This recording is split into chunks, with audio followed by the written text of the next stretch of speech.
तो दोस्तों, मैं हूँ अयान और आज मैं आपको एपीजे अब्दुल कलाम यानी मिसाइल मैन की स्टोरी सुनाने जा रहा हूँ, जिससे एक सबक उनके अध्यापक को मिला है।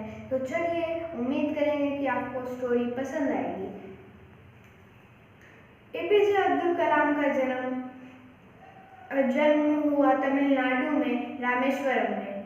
वो मस्जिद गली में एक मछुआरे परिवार में रहते थे। उनके पिता एक मछुआरे का काम करते थे। वो बहुत ही सीधे थे। वो अक्सर जाकर मंदिर के बाहर जाकर बैठ जाते थे और मंदिर का भजन सुनने लगते थे। मंदिर के बाहर के सब लोग उनको गौर से शक की निगाहों से देखते थे कि एक मुसलमान लड़का यहाँ पे मंदिर के बाहर क्या कर रहा है। तो पहला कारण ये था कि उनको मंदिर का भजन जो था वो अच्छा लगता था। भले ही उनको एक शब्द ना समझ में आए, लेकिन वो उनको सुनने में अच्छा लगता था। और दूसरा कारण उनका ये था कि उनके दोस्त राम दामोदर शास्त्री सिंह ने, वो दोनों बहुत ही अच्छे दोस्त थे। वो दोनों एक साथ बैठते थे, एक साथ खाते थे। राम जो उनका दोस्त था वो एक पंडित का बेटा था।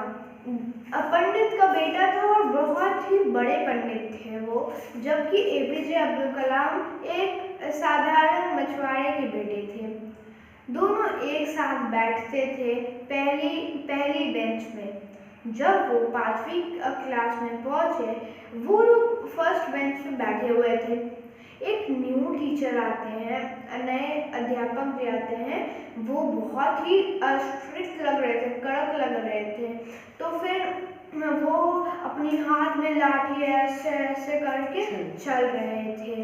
वो पूरी क्लास घूमे और आखिर में आके एपीजे अब्दुल कलाम के बेंच पे आके खड़े हो गए और बोले कि ए सफेद टोपी वाले लड़के, तुम्हारी हिम्मत कैसे हुई एक पंडित के बेटे के साथ बैठने की?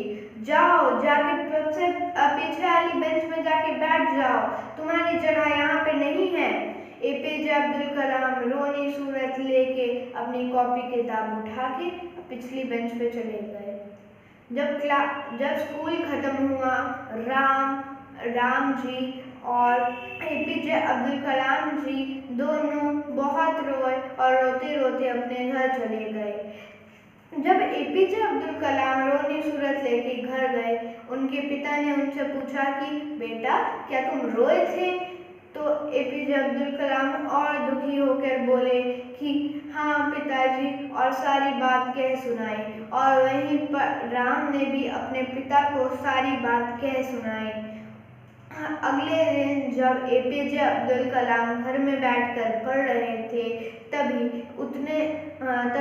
राम भागे भागे आता है और बोलता है कि अब्दुल जल्दी आओ, मेरे पापा ने तुमको बुलाया है।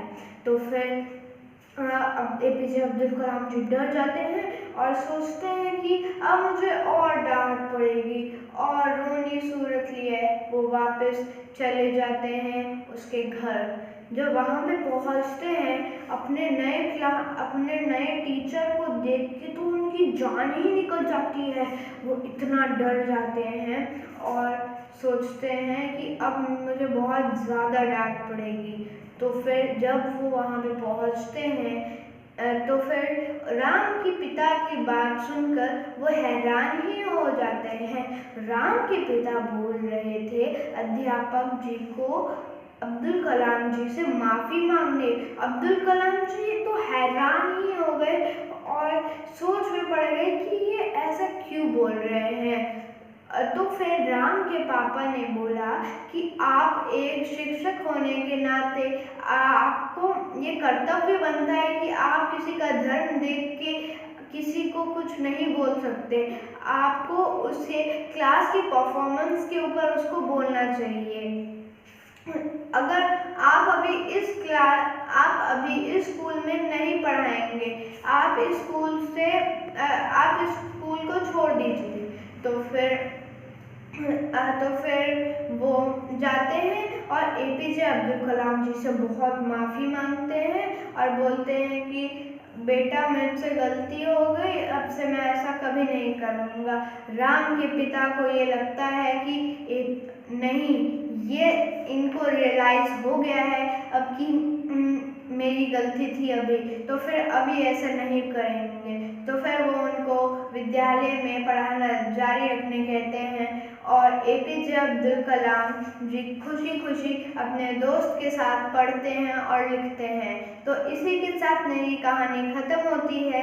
अगर आपको अच्छी लगे तो फिर आप बताइएगा और वीडियो को लाइक कीजिएगा। Thank you.